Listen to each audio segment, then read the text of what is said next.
മാത്രം കണ്ട് നമ്മൾ അധികരിപ്പിക്കുക. അല്ലാഹു തൗഫീഖ് ചെയ്യട്ടെ. അതാണ് ഏറ്റവും വലിയ പരിഹാരം. മഹാനായ ഉമർ ഇബ്നു അബ്ദുൽ അസീസ് റളിയല്ലാഹു അൻഹു ലോകത്തോട് വിട പറഞ്ഞു. ലോകം കണ്ട ഏറ്റവും നീതിമാനായ ഭരണാധികാരിയാണ്. ഇസ്ലാമിക ചരിത്രത്തിൽ 5ാം ഖലീഫ എന്ന പേരിൽ അറിയപ്പെടുന്ന ഒരു മഹാനുഭാവൻ. അദ്ദേഹം ലോകത്തോട് വിട പറഞ്ഞു പോയപ്പോൾ അദ്ദേഹത്തിന്റെ കുടുംബക്കാരനായ ഒരു സഹോദരൻ അദ്ദേഹത്തെ സ്വപ്നം കാണാനിടയായി. അല്ല, നിങ്ങൾ ഒരുപാട് നന്മ ചെയ്ത ആളാണല്ലോ, ഖബറിൽ നിങ്ങൾക്ക് ഏറ്റവും ഉപകാരമുള്ള അമൽ ഏതായിരുന്നു? ഖബറിൽ രക്ഷപ്പെടാനുള്ള അമൽ ഏതാണ്? വലിയ മുതലാളിയാണ്. അദ്ദേഹത്തിന്റെ സുഗന്ധം കിലോമീറ്ററുകളോളം അതിന്റെ പരിമളം എത്തിയിരുന്നു എന്നാണ്. അധികാരം കയ്യിൽ കിട്ടിയപ്പോ തന്റെ കയ്യിലുള്ള സമ്പാദ്യങ്ങൾ വലിച്ചെറിഞ്ഞ് ദീനിന് വേണ്ടി ത്യാഗം ചെയ്ത മഹാനാണ്. അദ്ദേഹത്തോട് ചോദിച്ചു, അല്ല, നിങ്ങളുടെ ജീവിതത്തിൽ നിങ്ങളുടെ ഖബറിലേക്ക് ഏറ്റവും ഉപകാരമുള്ള അമൽ ഏതായിരുന്നു? അപ്പോഴാണ് അദ്ദേഹം പറഞ്ഞത്, എന്റെ ജീവിതത്തിൽ ഞാൻ ചെയ്തു കൂട്ടിയ, എന്റെ ജീവിതത്തിൽ ഞാൻ ചൊല്ലിക്കൂട്ടിയ പരിശുദ്ധമായ ഇസ്തിഗ്ഫാർ, അസ്തഗ്ഫിറുല്ലാഹൽ അലീം, അസ്തഗ്ഫിറുല്ലാഹൽ അലീം എന്നുള്ള ഇസ്തിഗ്ഫാറിന്റെ ഖബറിലേക്ക് ഒരുപാട് ഉപകാരം ചെയ്തിട്ടുണ്ട്.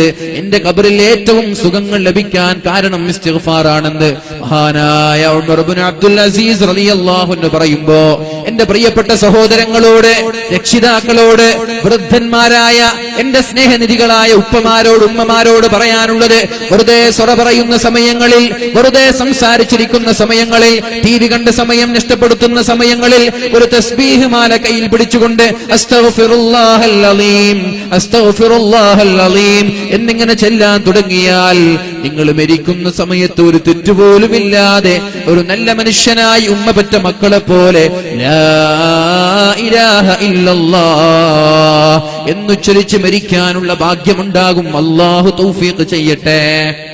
അല്ലാഹു തൗഫീഖ് ചെയ്യട്ടെ. അത് മാത്രമല്ല, ഒരുപാട് നേട്ടങ്ങളുണ്ട് ഇസ്തിഗ്ഫാറിലൂടെ. ഇസ്തഗ്ഫിറൂ റബ്ബക്കും ഇന്നഹു കാന ഗഫാറാ യുർസിലിസ് സമാഅ അലൈക്കും മിദ്റാറാ. നിങ്ങൾ ഇസ്തിഗ്ഫാർ ചൊല്ലിയാൽ നിങ്ങൾക്ക് ഞാൻ കോരിച്ചൊരിയുന്ന മഴ തരാമെന്ന് പരിശുദ്ധ ഖുർആനിൽ അല്ലാഹു നമ്മെ പഠിപ്പിക്കുന്നുണ്ട്. ഇസ്തിഗ്ഫാർ ചൊല്ലിക്കോ, മഴ തരാം. മഴയില്ല, ദുബായിൽ നല്ല മഴയാണ്, ഒരാഴ്ച നീണ്ടു നിൽക്കുന്ന മഴ. നമ്മുടെ നാട്ടിലെ മഴ അങ്ങോട്ട് പോയി, ഇവിടെ മഴയില്ല. ഇവിടെ അല്ലേ മഴ വരേണ്ടത്? ഇവിടെ ആയിരുന്നില്ലേ മഴ ഉണ്ടായിരുന്നത്? ഒരു കാലഘട്ടത്തിൽ നല്ലവരായ ആളുകൾ ഇവിടെ ജീവിച്ചിരുന്നു. നല്ലവരൊക്കെ ലോകത്തോട് ഇവിടെ പറഞ്ഞു പോയി. കുറച്ചാളുകളെ ഉള്ളൂ, അതുകൊണ്ടാ കുറച്ചെങ്കിലും മഴ കിട്ടുന്നത്. അപ്പൊ മഴ കിട്ടാനുള്ള വഴി എന്താ? ഇസ്തിഗ്ഫാർ അധികരിപ്പിക്കുക. ഇസ്തഗ്ഫിറൂ റബ്ബക്കും ഇന്നഹു കാന ഗഫാറാ യുർസിലിസ് സമാഅ അലൈക്കും മിദ്റാറാ. നിങ്ങൾ അല്ലാഹുവിലേക്ക് ഇസ്തിഗ്ഫാർ ചൊല്ലിയാൽ അല്ലാഹു അനുഗ്രഹീതമായ കോരിച്ചൊരിയുന്ന മഴ തരാമെന്ന് പരിശുദ്ധമായ സൂറത്തുകളിൽ അല്ലാഹു പഠിപ്പിക്കുന്നുണ്ട്. ഇസ്തിഗ്ഫാർ ചൊല്ലണം, എല്ലാവരും ചൊല്ലണം. ആര്? ഉപ്പ ചൊല്ലണം, ഉമ്മ ചൊല്ലണം, മക്കള് ചൊല്ലണം, വീട്ടുകാരെല്ലാവരും ചൊല്ലണം ഇസ്തിഗ്ഫാർ. ഒരു മിനിമം 100 ഇസ്തിഗ്ഫാറെങ്കിലും ചെല്ലാൻ പറ്റണം നമ്മൾക്ക്. രാവിലെ സുബഹി നിസ്കാരത്തിന്റെയും മഗ്രിബിന്റെയും ഇടയിൽ ഒരു 100 തവണ, മഗ്രിബ് നിസ്കാരത്തിന്റെയും സുബഹിയുടെയും ഇടയിൽ ഒരു 100 തവണ ഇത് ചൊല്ലിയാലോ മഴ ലഭിക്കും, നോ ഡൗട്ട്. ഇത് അല്ലാഹുവിന്റെ വാഗ്ദാനമാണ്. നമ്മളെ പോലെയല്ല, അല്ലാഹ് പറഞ്ഞ നമ്മളെ പോലെയല്ല. റബ്ബനാ വആതിനാ മാ ബഅത്നാ അലാ റസൂലിക വലാ തുഖ്സിനാ യൗമൽ ഖിയാമ.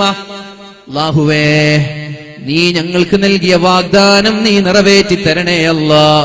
കാരണം ഇന്നക ലാ തുഖ്ലിഫുൽ മിആദ്, ഒരു വാഗ്ദാനം നീ നൽകിയാൽ ആ വാഗ്ദാനം നീ തള്ളിക്കളയുന്നവനല്ല, കരാർ ലംഘിക്കുന്നവനല്ല, വഞ്ചിക്കുന്നവനല്ല, ചതിക്കുന്നവനല്ല. ഒരു വാക്ക് നൽകിയാൽ അതുപോലെ പാലിക്കുന്നവനാണ് നീ. അതുകൊണ്ട് ഞങ്ങളുടെ വാഗ്ദാനം നിറവേറ്റി തരണേ എന്ന് ദുആ ചെയ്യാറുണ്ടല്ലോ. അല്ലാഹു ഒരു വാഗ്ദാനം നൽകിയാൽ അത് ഭംഗിയായി നിറവേറ്റാൻ അല്ലാഹു ശ്രദ്ധിക്കുന്നുണ്ട്. അല്ലാഹു ലംഘിക്കൂല. അപ്പൊ മഴ വേണമെങ്കിൽ എന്ത് ചെയ്യണം? മുഖ്യമന്ത്രി കണ്ടിട്ടൊന്നും കാര്യം ഉണ്ടാവൂല, അതൊന്നും ശരിയാവൂല. പിന്നെന്താ വേണ്ടത്? ഇസ്തിഗ്ഫാർ അധികരിപ്പിക്കുക. അല്ലാഹു ഒരു ചൊരിയുന്ന അനുഗ്രഹീതമായ മഴ ഞങ്ങൾക്ക് നൽകുമാറാവട്ടെ.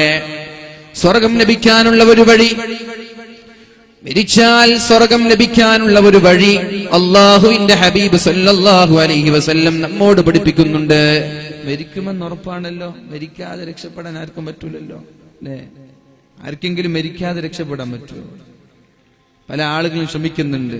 യൂറോപ്യൻസ് ഒക്കെ വലിയ വലിയ ഭീമമായ ഡോളറുകൾ കൊടുത്തിട്ട് മരിക്കുമ്പോൾ ഒരു വസിയത്ത് ചെയ്യാൻ, ഞാൻ മരിച്ചാൽ എന്നെ നിങ്ങൾ മറമാടാൻ പാടില്ല. കാരണം ഇനി വരാനിരിക്കുന്ന കാലത്ത് ഏതെങ്കിലും ഒരു സയന്റിസ്റ്റ്, ഏതെങ്കിലും ഒരു ശാസ്ത്രജ്ഞൻ, ഏതെങ്കിലും ഒരു ഡോക്ടർ, മരിച്ചുപോയ ആളുകൾക്ക് രണ്ടാമതൊരു ജീവൻ നൽകാനുള്ള പ്രാപ്തിയുള്ള, യോഗ്യനായ, നൈപുണ്യമുള്ള ഒരു ഡോക്ടർ വന്നാൽ എന്റെ ഈ ദശലക്ഷക്കണക്കിന് ഡോളറുകൾ നൽകി എനിക്ക് രണ്ടാമതും ജീവിക്കാൻ നിങ്ങൾ അവസരം തരണം. കാറൽ മാർക്സിന്റെ ശരീരം മറമാടിയിട്ടില്ല. അതിന്നും കെമിക്കൽ ഉപയോഗിച്ചിട്ട് സംസ്കരിച്ചു കൊണ്ടിരിക്കുകയാണ്, അതിനെ സൂക്ഷിച്ചു കൊണ്ടിരിക്കുകയാണ്. എന്തിന്? അങ്ങനെ ഒരു ഡോക്ടർ വന്ന കാറൽ മാർക്സിന് രണ്ടാമതൊരു ജീവൻ നൽകണം, എന്നിട്ട് അദ്ദേഹത്തിന്റെ ബുദ്ധി സമുദായത്തിന്, നാടിന് ഉപയോഗിക്കണം എന്നുള്ള ചിന്തയോടെ. പക്ഷെ മരിക്കാതിരിക്കാൻ പറ്റൂല. ഐനമാ തകൂനൂ യുദ്രിക്കുമുൽ മൗത്ത് വലൗ കുൻതും ഫീ ബുറൂജിൻ മുശയ്യദ. ശക്തമായ കെട്ടുറപ്പുള്ള ഭദ്രമായ കോട്ടകൊത്തളങ്ങൾക്കകത്തളങ്ങളിൽ ചെന്ന് ജീവിച്ചാലും മരണം നിന്നെ വിടാതെ പിന്തുടരുന്നുണ്ട് എന്ന് പരിശുദ്ധ ഖുർആൻ നമ്മോട് പഠിപ്പിക്കുകയാണ്. ഖുൽ ഇന്നൽ മൗതല്ലദീ തഫിറൂന മിൻ ഫഇന്നഹു മുലാഖീകും.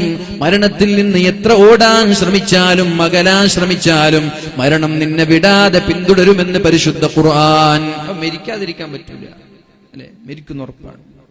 തബാറകല്ലദീ ബിയദിഹിൽ മുൽക് വഹുവ അലാ കുല്ലി ശൈഇൻ ഖദീർ الذي خلق الموت والحياة ليبلوكم أيكم أحسن عملا.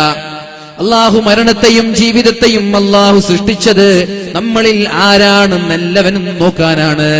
ആരാണ് നന്മ ചെയ്യുന്നവൻ, ആരാണ് അല്ലാഹുവിനെ പറ്റിക്കുന്നവൻ, ആരാണ് ഇവിടെ തോന്നിവാസം പോലെ ജീവിക്കുന്നവൻ, ആരാണ് നന്നായി അമൽ ചെയ്യുന്നത് എന്നറിയാനാണ് അല്ലാഹു മരണത്തെയും ജീവിതത്തെയും സൃഷ്ടിച്ചത് എന്ന് പരിശുദ്ധമായ സൂറത്തുൽ മുൽക്ക് നമ്മെ പഠിപ്പിക്കുന്നുണ്ട്.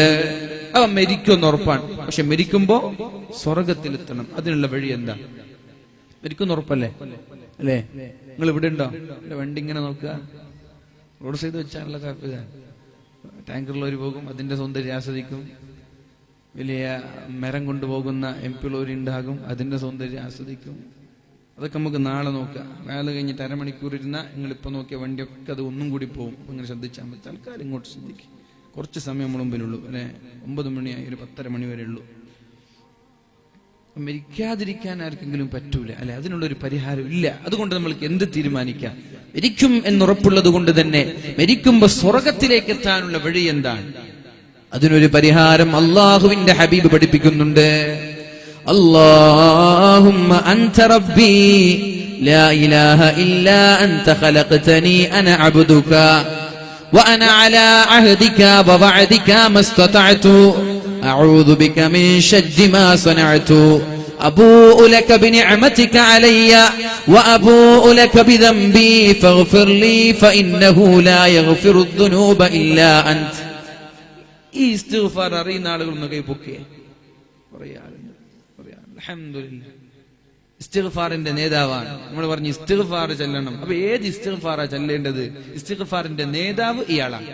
ഇത് ചെല്ലിയ മാഷാ അല്ലാഹ് ഉഷാറായി. അസ്തഗ്ഫിറുല്ലാഹൽ അലീം എന്ന് ചെല്ലിയ കൂലി കിട്ടൂലേ? കൂലി കിട്ടും. പക്ഷെ ഇത് ചെല്ലിയ മാഷാ അല്ലാഹ് ഉഷാറായി. അല്ലാഹുമ്മ അൻത റബ്ബി لا إله إلا أنت خلقتني أنا عبدك وأنا على عهدك ووعدك ما استطعت أعوذ بك من شر ما صنعت أبوء لك بنعمتك علي وأبوء لك بذنبي فاغفر لي فإنه لا يغفر الذنوب إلا أنت.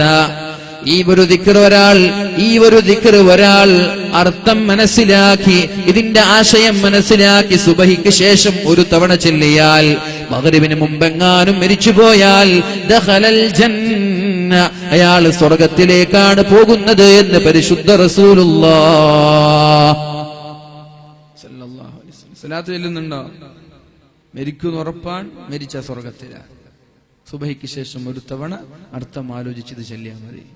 അതുപോലെ മഗ്രിബ് നിസ്കാര ശേഷം അർത്ഥം ആലോചിച്ചുകൊണ്ട് ഒരു തവണ ഈ ഒരു ദിക്ർ ഒരാൾ ചൊല്ലിയാൽ, സുബഹിക്ക് മുമ്പ് അയാൾ മരിച്ചുപോയാൽ ഇല്ലാ ദഖലൽ ജന്ന, അയാൾ പോകുന്നത് സ്വർഗ്ഗത്തിലേക്കാണെന്ന് പരിശുദ്ധ റസൂലുള്ളാഹ്.